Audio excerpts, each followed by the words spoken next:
Buenas noches. Hijo de un cartero y fogueado en su infancia en el comercio en una tienda de abarrotes, el secretario de Economía, Ildefonso Guajardo, tiene ahora ante sí el reto de ver qué va a pasar con las relaciones comerciales entre México y Estados Unidos. Muchas gracias por estar aquí, secretario. Muchas gracias por tu invitación, Carlos. Ya ha pasado algún tiempo desde esas épocas, de esa pequeña tienda de abarrotes en Monterrey hasta hoy. Bueno, el asunto es que estás yendo y viniendo a Washington, entiendo, a platicar, pero no precisamente a negociar nada, sino apenas como a explorar cuál será la vereda de comunicación institucional entre el gobierno de Donald Trump y de Enrique Peña Nieto. Así es, Carlos. Hemos escuchado muchas cosas como parte de discursos de campaña en su momento, inclusive ya de discursos como gobierno constitucional en Estados Unidos, pero la misma ley que enmarca los tratados comerciales internacionales en Washington, en Estados Unidos, determina claramente los procedimientos, porque hay que recordar que el presidente hace las negociaciones, pero es un poder que reside en el Congreso. En ese sentido hay todo un marco jurídico que se llama la Ley de Promoción de Negociaciones Comerciales Internacionales, es Trade Promotion Authority, que marca claramente con exigencia que el gobierno norteamericano tiene que notificar 90 días antes de la intención de inicio de ningún tipo de negociación. Eso les impide a la administración iniciar formalmente ningún tipo de proceso negociador hasta que el Congreso no les autorice este proceso. ¿De qué han servido entonces estas conversaciones que tanto Luis Videgaray por parte de la Cancillería como tú de la Secretaría de Comercio, qué sentido ha tenido? A mí me permitió en estas reuniones que tuvimos hace 2 semanas y media en Washington conocer prácticamente al staff en materia económica de la Casa Blanca. Es el encargado, por ejemplo, del Economic National Council, que es el señor Cohn, que viene de Wall Street. Él era el CEO de una empresa financiera muy importante. Conocí también al famosísimo Bannon, que es el Chief Strategist de la Casa Blanca. Conocí también a Peter Navarro, es un nuevo órgano que crearon en la Casa Blanca que se llama el Consejo, el National Trade Council, que es el Consejo Nacional en materia de asesoría comercial del presidente. Ahí está un doctor de nombre Peter Navarro, que era profesor en una universidad en California. Y entonces fue muy interesante porque tienes una idea de escuchar los diferentes puntos de vista, inclusive para darte cuenta que no todo el mundo coincide exactamente en los mismos objetivos y con la misma alineación. Entonces fue exploratoria y fue un poco entender hacia dónde quieren llevar al menos la relación en el área de mi responsabilidad, que es la agenda comercial con los Estados Unidos. A ver, tengo entendido que esta especie de entrepiso que hay con quienes verdaderamente se entablarán las negociaciones, lo que yo sé es que refleja poco conocimiento de la trama fina de lo que es la relación comercial entre los dos países. ¿Estoy bien o mal? Estás también que inclusive describe muchos temas más allá del comercio. O sea, gran parte del equipo con el que inicia esta presidencia en Washington es un equipo que viene, muchos de ellos del sector privado, sin experiencia en política pública, y por eso han tomado una denotación como personajes disruptivos de la manera tradicional como la que establecen procedimientos. Tan es así que yo te diría que con la experiencia que tú tienes en cubrir temas internacionales, cuando una delegación mexicana va camino a Washington para iniciar diálogos, y en el pleno vuelo al aterrizar te das cuenta que al día siguiente el programa de los 100 días va a anunciar la orden ejecutiva para el muro y la orden ejecutiva para hacer más duras las medidas migratorias en Estados Unidos, en política tradicional tú sabes que eso significaría que lo hicieron planeadamente para recibirte con un descontón en la cara. Que es precisamente lo que te ocurrió junto con Luis Videgaray el día en que precisamente llegan y lo reciben con ese anuncio tan agraviante y tan descocado, pienso yo, porque en el caso del muro a mí me llama la atención que se siga insistiendo en que México no pagará. Y aquí en esta oficina me decía Diego Valadez, no puede haber acreedores unilaterales.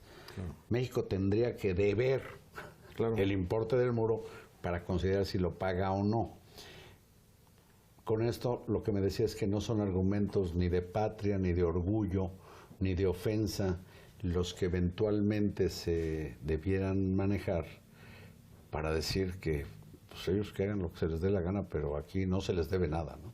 Así es, totalmente, y de hecho tan es así que, como tú bien recuerdas, parte de lo que íbamos a hacer a Washington, que era programar los términos de la primera visita, pues se descarrilan claramente por una percepción totalmente equivocada, donde creyeron que este era un tema de negociación, cuando es un tema, lo que le llamamos una negociación, simplemente no arrancas nada bajo una premisa que es inaceptable.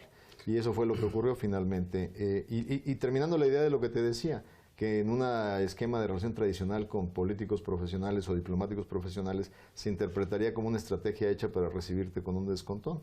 Pero es tal el nivel de arranque de su organización que la mano izquierda estaba trabajando en el programa de los 100 días y la mano derecha estaba recibiendo una delegación mexicana. Entonces ahí es donde te encuentras con que ni siquiera hubo una planeación de descuento, sino simplemente se cruzan los cables, porque sabemos que eso era parte del programa de los 100 días porque fue parte de los compromisos de campaña.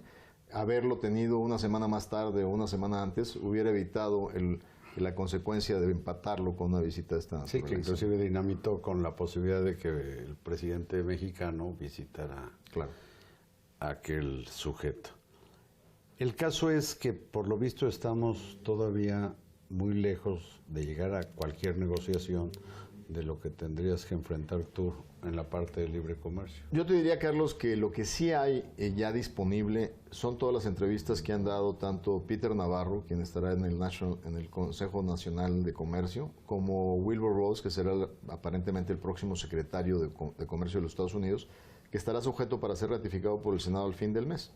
Si tú observas todo lo que han dicho públicamente, te da una idea más o menos de por dónde puede estar la pista de aterrizaje que estas gentes están buscando. Y eso que han dicho, ¿lo puedo considerar dentro de un cierto margen de racionalidad o de lógica?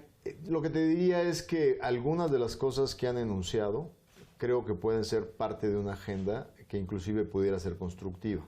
Pero yo te diría que mi responsabilidad es haber tomado nota exacta del discurso del presidente, donde define 5 principios de negociación y 10 objetivos de negociación.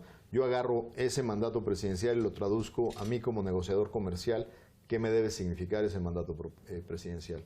Y cómo lo reflejo yo frente a lo que estoy escuchando de las contrapartes.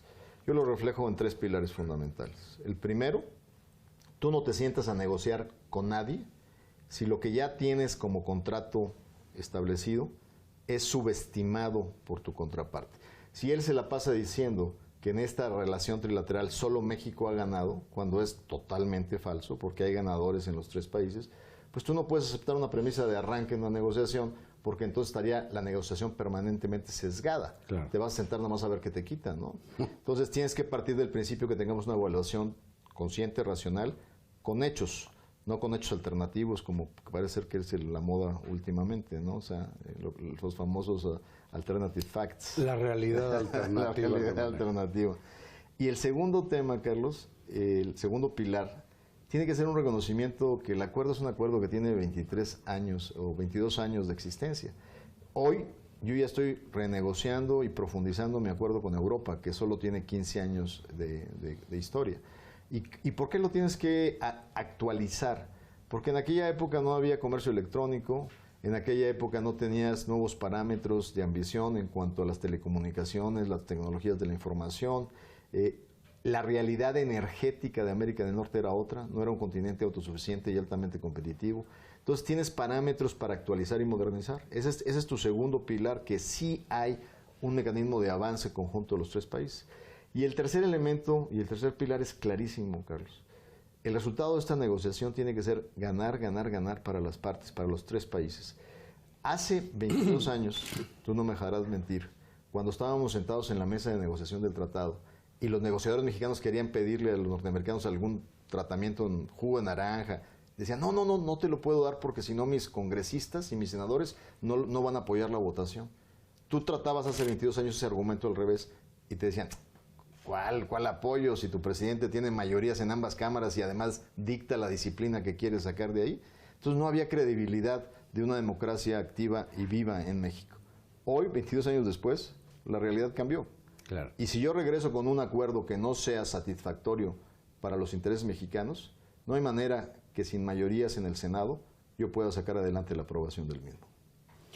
Bueno, como ven ustedes, constato siempre que platico con Ildefonso Guajardo, es de hablar directo, tan directo que le hizo una declaración a un medio estadounidense, ¿el Global qué? No, el canadiense, hubo una entrevista el viernes del Global Mail.